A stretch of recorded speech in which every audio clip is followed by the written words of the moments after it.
best ideal. So, all right, let's talk about this week. So you've been working hard creating a logo. You're going to decide which one's your final, your winner, and then you're going to start to use it. So here's this week. You're in the live session now. You're going to create the 6.0 assignment, which is an identity package and color palette. So these are several more pages in your presentation template that you're going to fill out, and you have all week to do that. Of course, in the middle of the week, we have our discussion, which allows you to submit your work for critique prior to it being graded. So you submit your work on Thursday at noon. I'll do a live critique of whatever's there. On Friday, you'll submit a review of a fellow student's work, and I will probably also do another live critique then. And then you're going to finish up, fine-tune based on the critiques you've got, your identity package for the end of the week and color palette. So this is kind of like you've been creating your own coloring book, and now you get to color it. The 6.0 identity packages and color palette, that's the assignment. The template you're going to use looks like this. This template is a really useful template. I've used it professionally. It was set up by our colleague, Omar Martinez.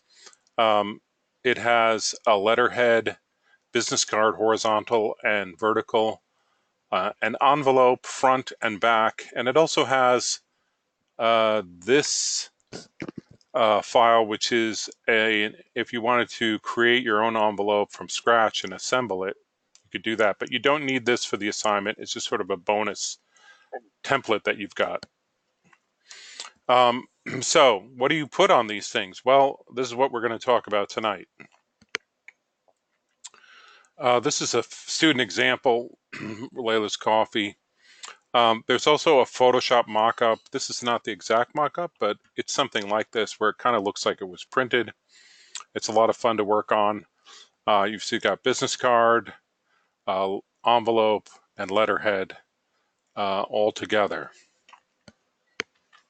So this is what we call an identity package in the world of graphic design.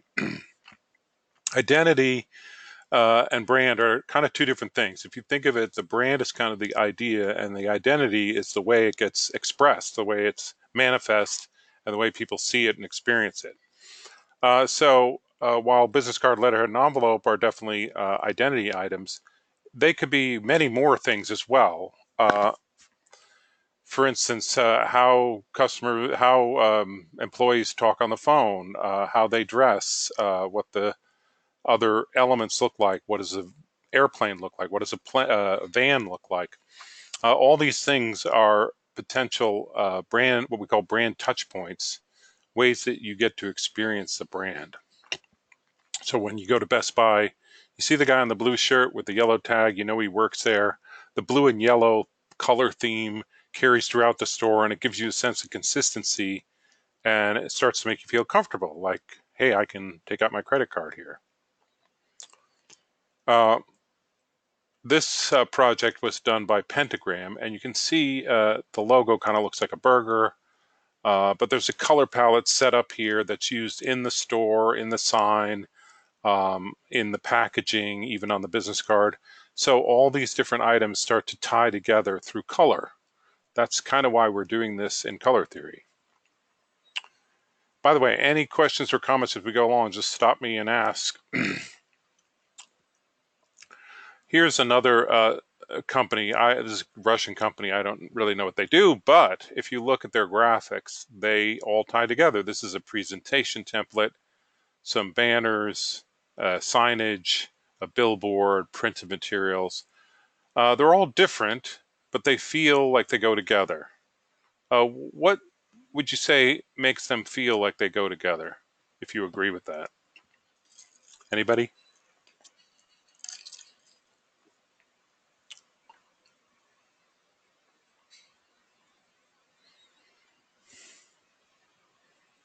Yeah, Rebecca says the colors and the symbols used. Yeah, these symbols that are knocked out in white, they're different symbols, but they're all sort of got the same style to them, thickness, the fact that they're knocked out.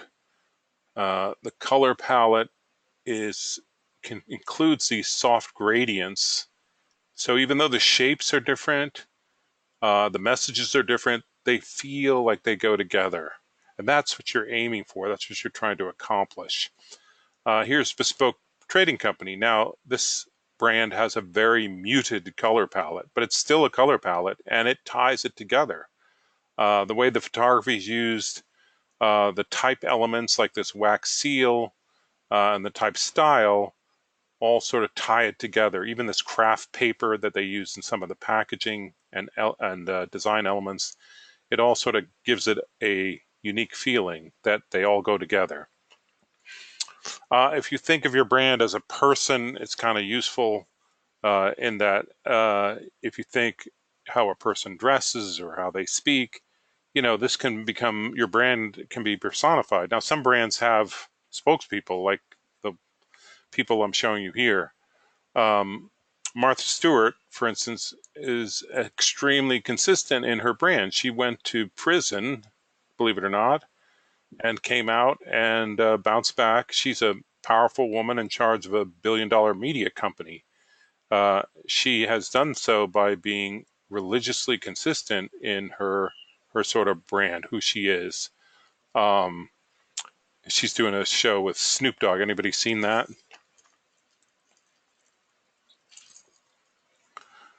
I think one of the things that makes that work, yeah, Rebecca. I think one of the things that makes it work is that both she and Snoop Dogg are very consistent in their own brands, and so they play off each other quite well. And when she does something a little out of the ordinary, it's kind of fun. It's not like disturbing, like, oh, she's going a different direction. So um, those two, having established their individual brands really well, they are able to work together. So how do you create a great brand identity? Ultimately, 2 points make a straight line. Multiple items in a brand identity package create the sense of a brand, and this is what you're trying to get to. So this company, they obviously have like 4 divisions, but this color palette and these symbols are used, even just these swatches of color, the pencils, all the items sort of have this feeling that ties it together. So this is where you take your logo, you're adding color, you're adding other design elements, and you're creating a look and feel that is ultimately your brand. This is another pentagram brand called Lucy's Fried Chicken, obviously. A really well crafted word mark. Kind of has a retro feeling. Uh, what's your guys' feeling on this? Would you eat there?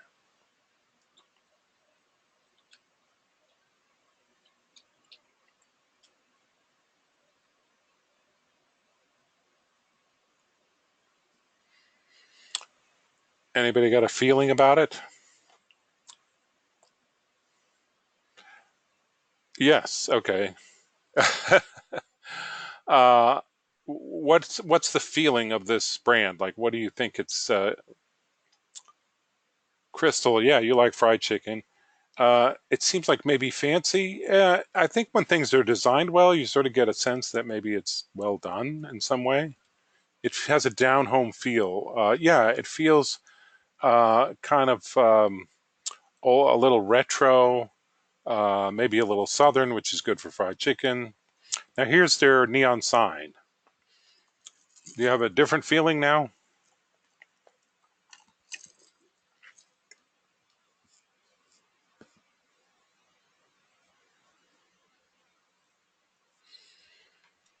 Yeah, it kind of goes in a bit of a different direction. So neon maybe is a little more artificial and the original kind of down home feeling, but it has this sort of pinup girl, which makes me think of World War II. So it's definitely retro. I think, yeah, it doesn't feel family friendly all of a sudden. Um, Perhaps, perhaps not. It's just, I think it feels a little hedonistic, which is probably a good association for fried chicken because fried chicken isn't something you eat for to be healthy. And retro is probably good because people believe things used to be better in the past. When you see this is the rest of the elements, This wood pattern back here sort of gives it an old-fashioned feeling. It's a little more down home in these other elements. They've got the logo, and then they got the like son of logo, the little egg. So definitely there's a retro feeling and a little bit of country, rough around the edges maybe. So I just want you to make a note that this, like using this rough wood pattern, is part of the branding elements, part of the touch points. And that's the kind of thing that you might be adding to your designs. Uh, you do want to have consistency throughout the elements. We went through all this. So I'll go through this template a little bit later, but um, coordinate all your design materials, establish an image, give it a bit of a personality, but you want to make sure it's appropriate for your target market.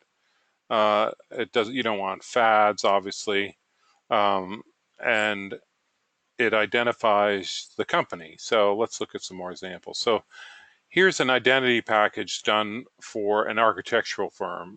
Now, the letterhead has the logo. You guys are working really hard on your logos. Now it's time to show it off in color. The rest of the information, the phone numbers and the names of the partners, is organized neatly and out of the way. The key is a letterhead is a frame for an envelope, for a letter. It's not, you don't want to put stuff in the middle, right? You want to keep a design that's clean and to the edge. They actually printed the back of the page in a flood blue color, their signature blue, to give it a little more branding. You could do that. The envelope, obviously the logo, nice and simple, standing out. The return address, which is essential, is probably on the back flap. This business card has the logo obviously prominent. The person's name and their title are the next most important things, and they have to stand out. The rest of the information can be gathered together and organized out of the way. On this card, they actually put the icon from the logo by itself on the back. You could do that. It's kind of fun. This little envelope has this SCDD thing. This is another architect, so Finkel and Williams. It's an FW in their logo. They've got this signature yellow color, which they're using prominently. They blind emboss, I mean, printing without ink, their logo right here. And the information is kind of organized out of the way. The business card in this case has the logo on one side and all the info on the other. That's permitted as well. So you could do it that way. This is a restaurant called Bone Daddies. Using this artwork, this sort of primitive artwork, gives it an Old South feeling, gives it perhaps some authenticity. The color palette is very food oriented, so you sort of get that feeling. And what do you think? Would you guys eat there? If you're a vegetarian, probably not.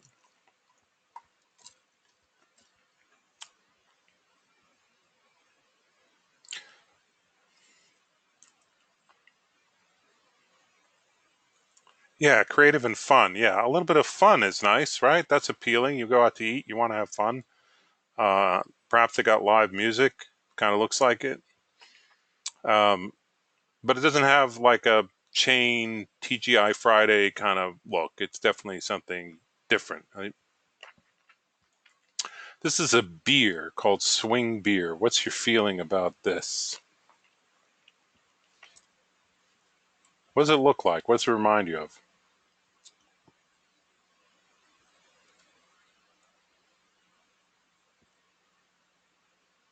A carnival, yeah.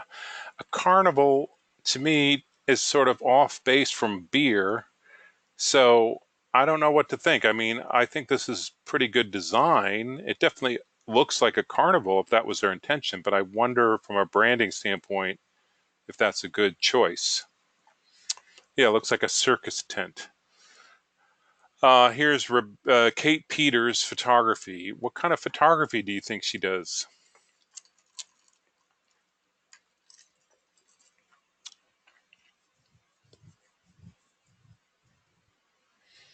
It's kind of hard to guess, isn't it? Yeah, not too sure. Now, here, this is well designed, but it's not particularly branded. So I don't get a real sense of like she's going one way or another. Maybe she does all kinds of photography, but is she corporate? Does she do kids? I don't know. It could be anything. So you want to make sure your brand like telegraphs a little bit about who you are. Carthage Stoneworks. What's the feeling here that you get?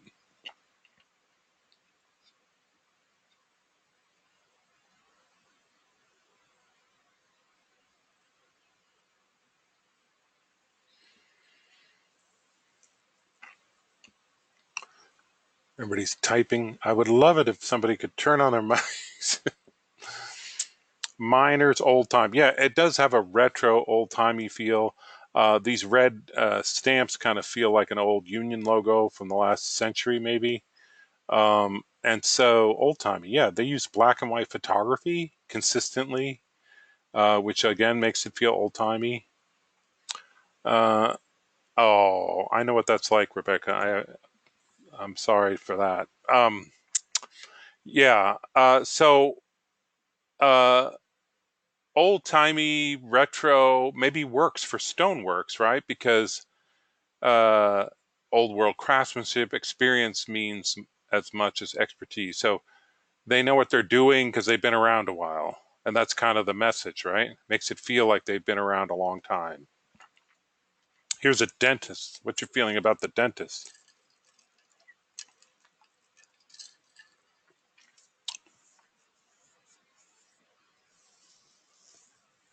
Clean and modern. Yeah, clean is good for a dentist, right?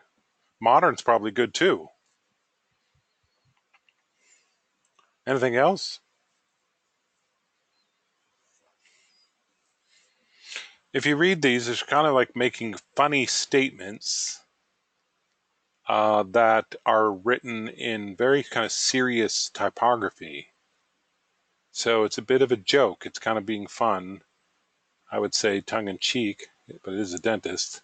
Um, so fun, a little bit fun is okay. A lot of fun. Big. You don't want a funny dentist. You want a competent dentist, right? The color palette works pretty well. Some people don't like the yellow. It's a pretty bright yellow, so it doesn't make me think of dingy teeth, but some people didn't like that. But I do think it creates high contrast, and overall the design is well done. Yeah, it grabs your attention, Rebecca. Thank you.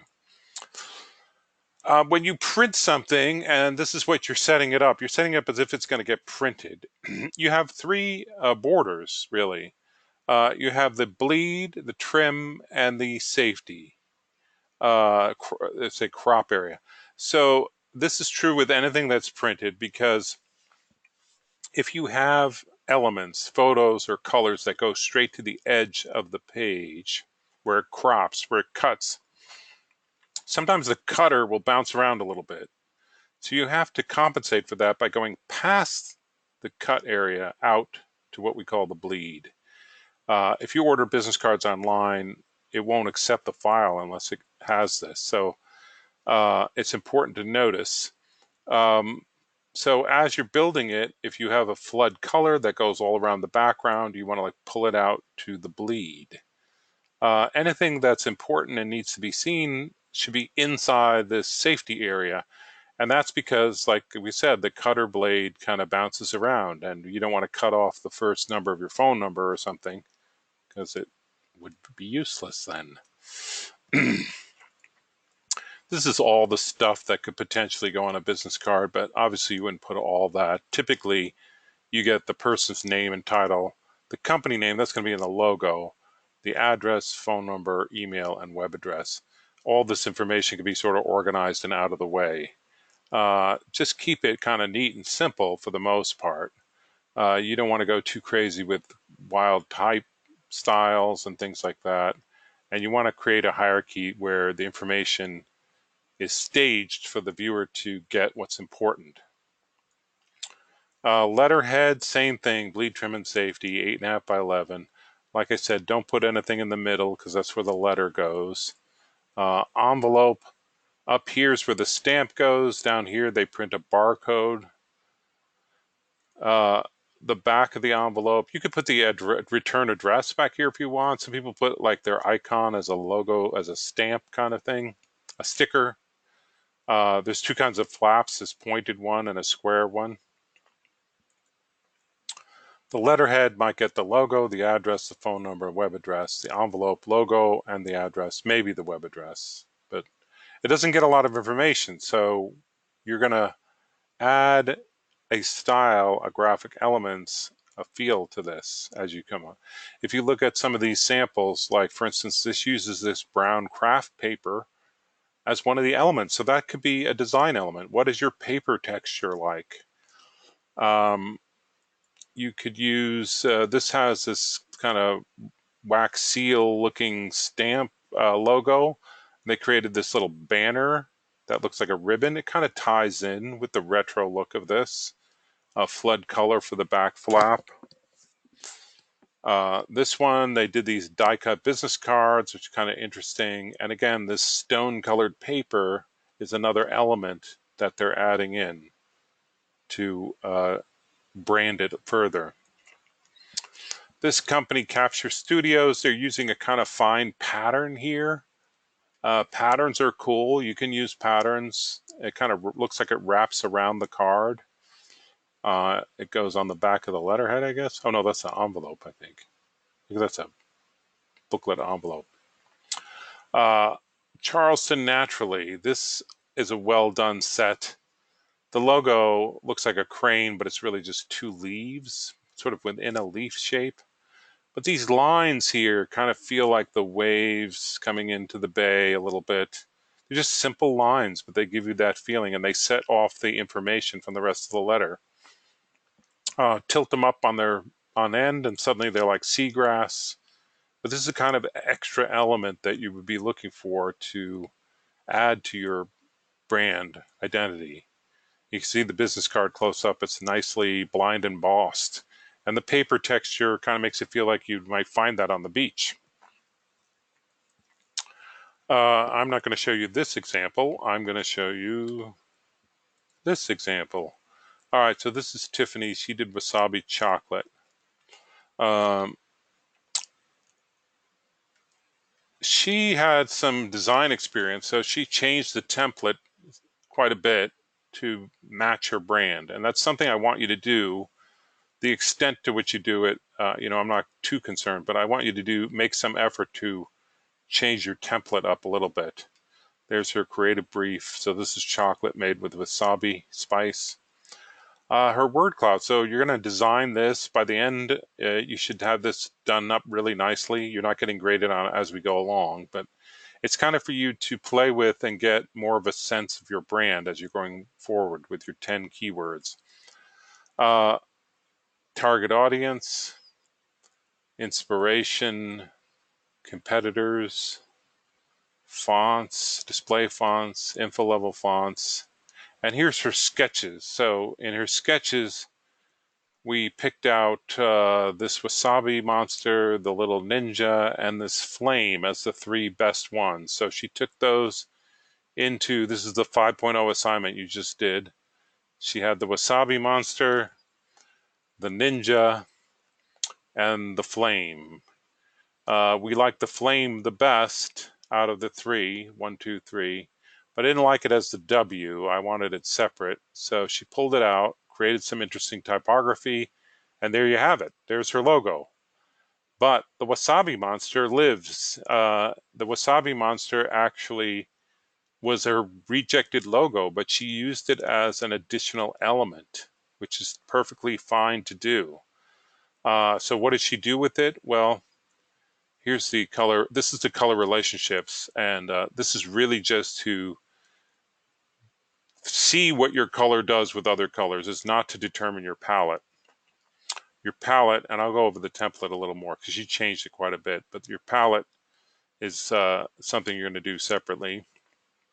So there's her character and her logo. She turned it into a pattern, low contrast, and it works well on the back of her business card. The logo shows up in front of it. She ghosted it back here as a sort of watermark, and it kind of works. She took the pattern again up the side of the letterhead. This letter is really very well organized and neat.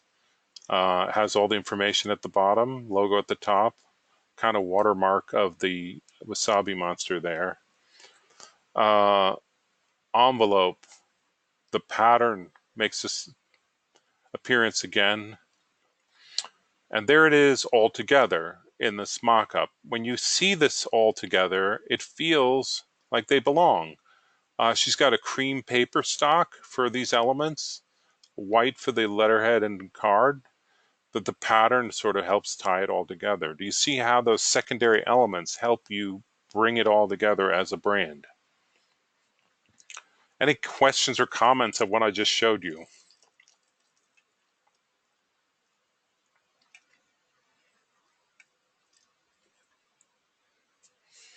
Rebecca's got it.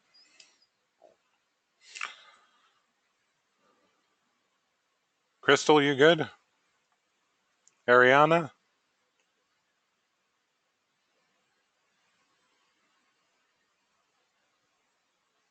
Yes. Yes, right. Well, remember, you have the entire week to do this, this part of the assignment. So later on, she did package design. This was on campus, but she did a digital version. That's pretty good. And then this is a fun thing. Once you get these brand elements worked out, you can do all kinds of things with them. So she created a bag, a cup, a t-shirt, a van. These are all extra. But like I said, it's fun once you get your elements worked out. Thank you, Tiffany. All right. So back to lecture. How do you come up with a color palette? Uh, I want you to come up with 5 colors. You have an assigned color and you're creating 4 partners for that. Uh, so why 5? 5 is a typical amount that you would have to do for branding. But you could have a much more complicated color palette. You could add more if you want later on. But I want you to start off and get 5 that work.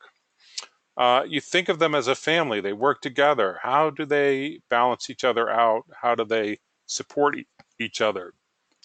The best way to come up with a color palette is to work on your stuff, work on your brand identity package, and use colors a lot. And as you do that, you'll find some things work, some things don't, and you'll kind of settle in on some colors that work. And that's when you want to document them.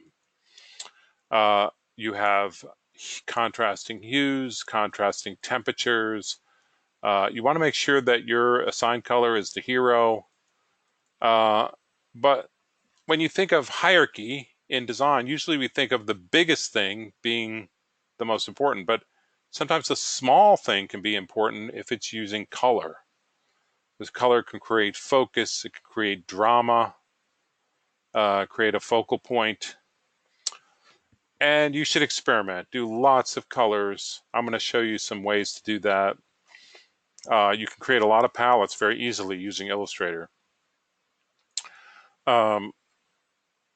This is Jessica Heish's work again. Now, if you see orange, purple, and green would be a secondary triadic, but instead she uses this blue, and somehow it really works. So you're breaking out of traditional color relationships and finding something that's special that works for you. This one, red, blue, and yellow would be a primary triadic, but instead she's using this green, and it is kind of working in an interesting way.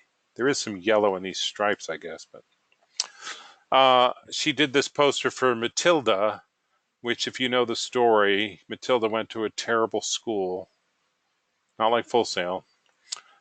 Gray blackboard sort of represents the dreary, monotonous, terrible school she went to. And then her color, her magic sort of pops out in front, creating great contrast. There's a whole strategy there for how the color is used. Color can also be used to break out flavors and varieties. You can use it to organize different elements like wine, coffee. When you get all settled and you say, these are the colors I like and I want to use, you want to nail down the Pantone numbers. Anything that would go to print needs a Pantone number. It's the surest way to get exactly what you want. It's not the only way, but it's definitely a tried and true method. So you're going to spec out your color palette at the end. Um, uh, yeah, accent color, I said that. Contrasting hues, focal point, we said that. Consider dark and light backgrounds. Maybe you want some dark backgrounds and you need to have different colors that work on a light background. This piece by Jessica Hische, one of the things I love about this piece is it uses this gradient that goes from a sort of orange-red to a blue-green, which are complements. So typically in the middle, it would just turn to mud, but this is well done. It actually doesn't do that. If you see right here, it goes from this orangey yellow to blue, and it just feels like it's sort of warmed up blue, which is kind of remarkable. These bright colors all in the background make the black really pop out. It looks very rich.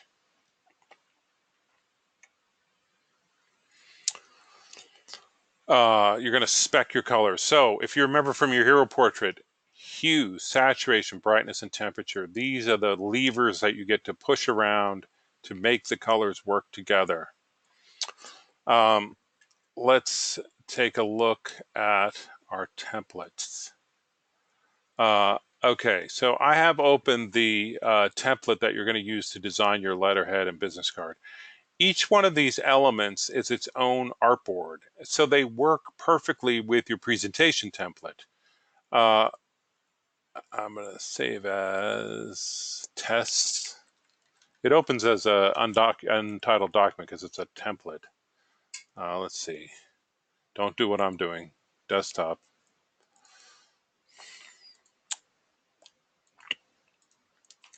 All right. I'm going to use an Adobe library here.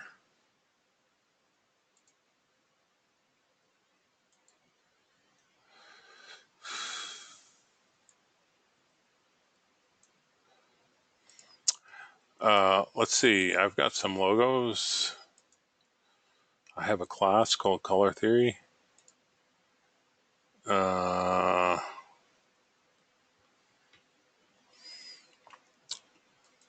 Let's see. Let's find something else. All right. How about Benefits Tree? Okay. Benefits Tree is something I did with Hugo. And they have a bear for a logo. This is their logo. I'll drag it out. My layers. Okay. Let's look at the layers first. Layers. So in this template, you've got the outlines. That's the outlines of all the elements. You've got envelope design copy. So there's copy that fills in. There's these fill-in shapes in gray. You don't want to leave those. It's default gray. And you have the master guides, which show you all the different elements of the envelope. So you don't want to use that. So I would turn that off. I would actually just create a new layer and call it design.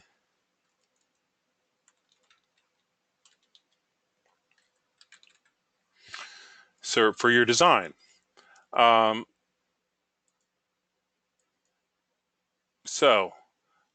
going to place my logo. There it is. I maybe put it on my envelope. I'm going to scale it down a bit. Let's zoom in here. So there it is. I've got my logo. Now I need the return address. I could make up an address where it's coming from. I need to add who it's going to, the name there. And then I would think about additional elements. So I could put a pattern, a texture, a color in the background.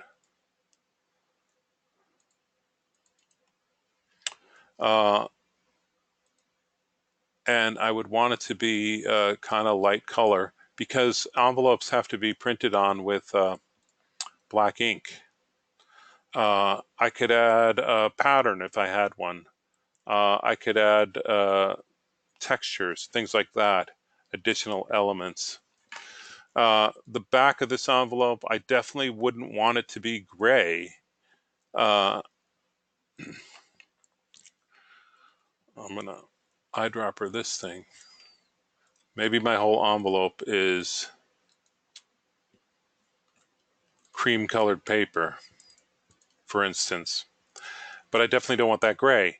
I put the return address there. 123 Main Street, Atlanta, GA. All right. I wouldn't leave this in Myriad. I would pick one of my fonts that I created from my info level fonts. Maybe I like a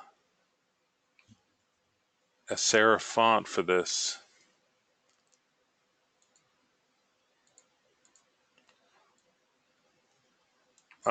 See, I could put it on the back flap. I could also put it up here. You just want to organize and keep it neat and have it feel like it's branded. You don't need to do this, so you can ignore that altogether. Where you see it says logo and it says name title, you're going to eliminate all this and replace it with the actual information that you want to put there. This letter is kind of lame. It's just like a lot of lorem ipsum. I believe I have a link there where you can get a letter to place in here, add your logo, add your design elements, so that you make this look like your own branded template. There should be a video on how to use the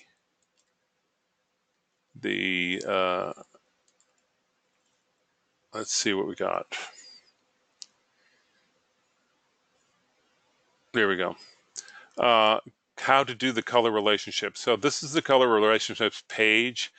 And this video explains in detail how to do this and set this up.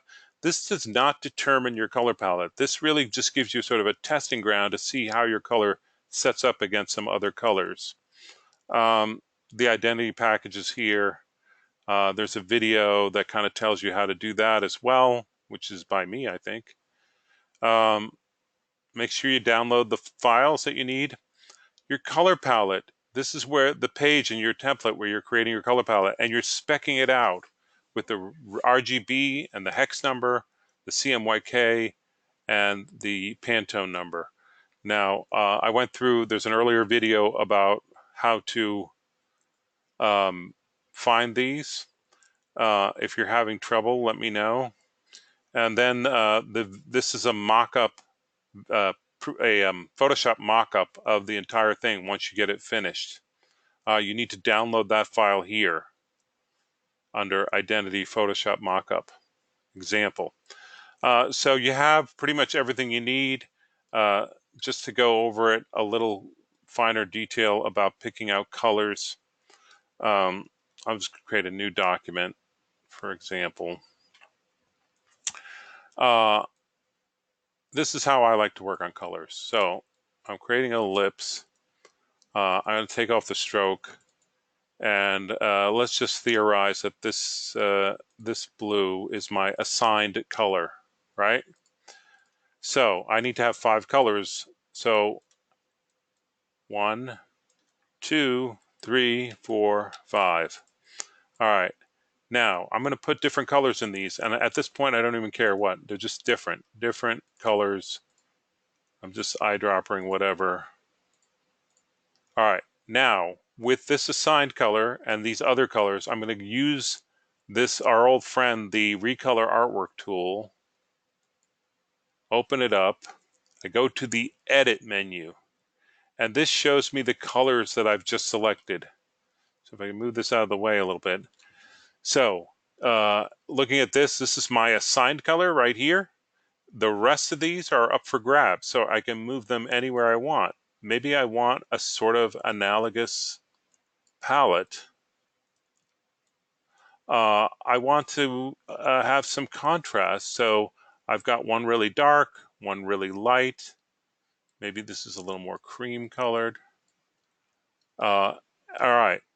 Hey, I kind of like that palette. What do?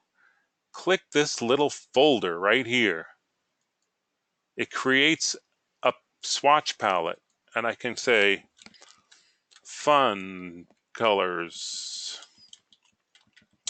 whatever I want to call it. And I say, okay, yes, save it. So now in this document, when I go to my swatches, there I have fun colors.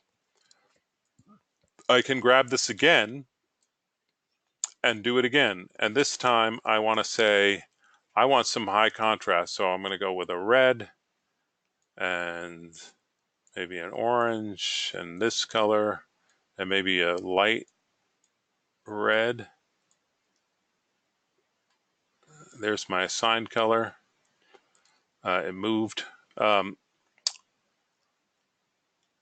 I say, I like this palette.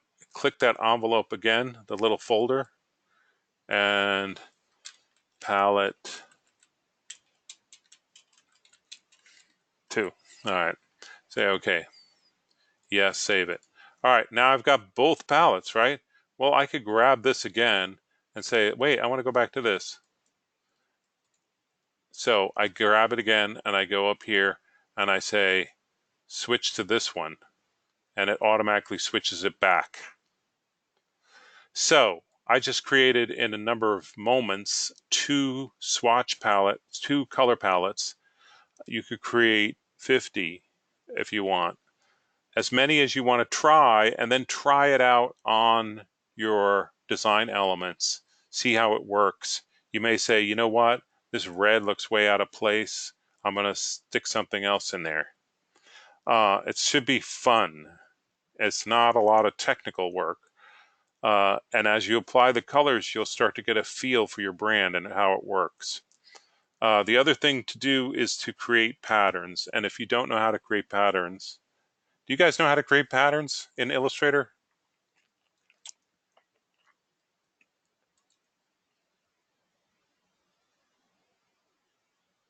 Did I put everybody to sleep? No. All right. So this is a really useful thing to know how to do. I'm going to go back to my libraries. What could I use here?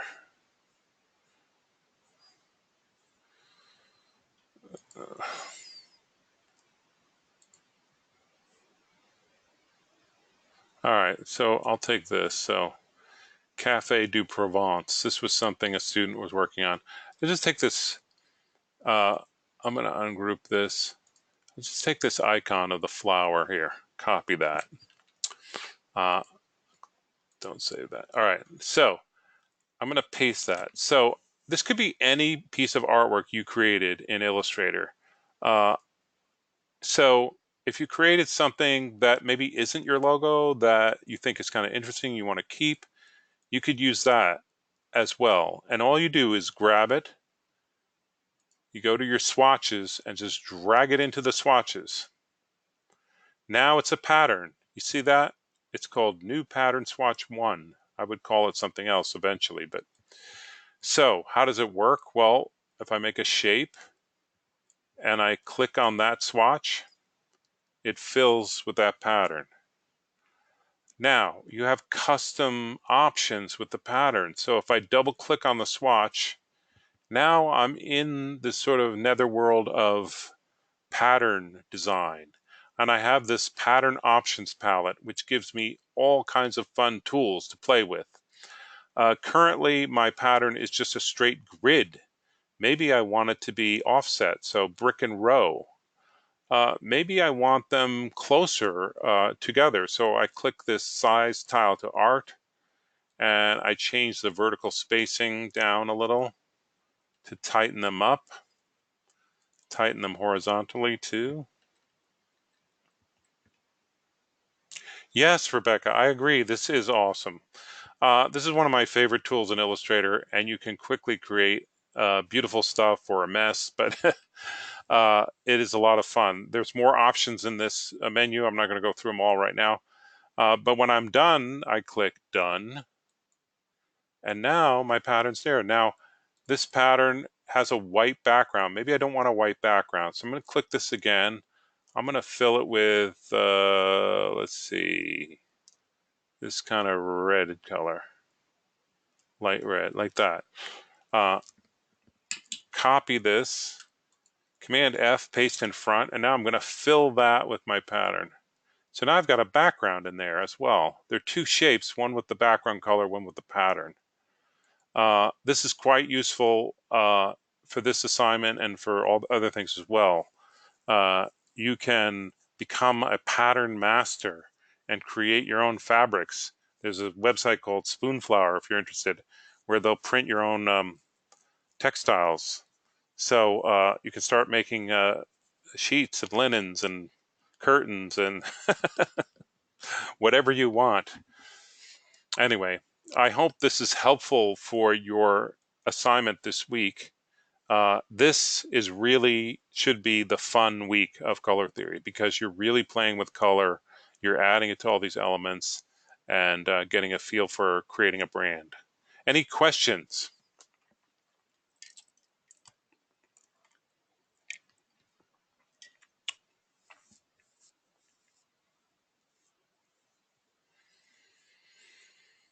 Not that you can think of. All right. As always, if you do have questions, reach out. We're here to help you. If you're hitting a wall, struggling in some way, that should never be the case. Let us know. The creativity is the hard work. The technology shouldn't be hard. So let us know if you're getting stuck with anything. And I'm going to let you go. We're going to be done a little bit early, but I think I covered a lot of ground. Professor Penna, do you have anything to add? No, definitely this is a fun week for it, and just reach out and contact us and ask us if you have any questions. All right, guys, have a fun night, and I can't wait to see your work on Wednesday.